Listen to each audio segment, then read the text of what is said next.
Miley, thank you.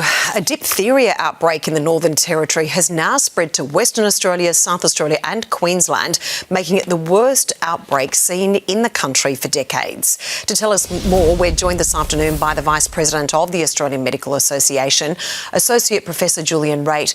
Associate Professor, thanks for joining us. Can we start by asking you exactly what is diphtheria and what are the symptoms? Sure. Well, diphtheria is a bacterial infection that often affects the throat and also the skin.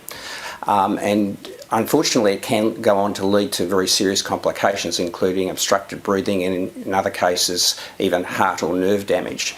So this is an entirely preventable illness. It's something that is routinely vaccinated for. And so it seems that this outbreak has been driven by sort of a breakdown in the vaccination status of some individuals, and that's why this particular epidemic appears to be spreading. So you've just mentioned there the increase in cases. I understand we've seen 223 diphtheria notifications already this year. The increase in cases is because people aren't getting vaccinated?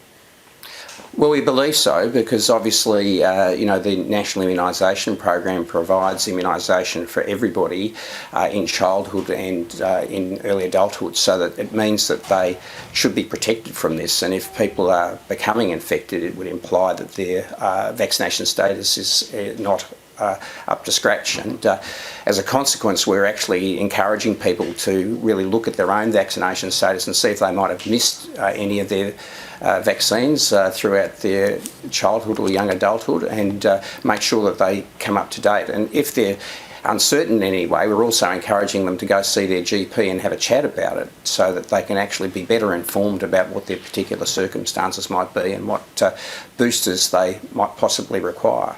How contagious is diphtheria, and are you concerned it could spread right across the country? Well, I think it's premature to say it'll spread right across the country, because obviously many people do have adequate vaccination, are well protected.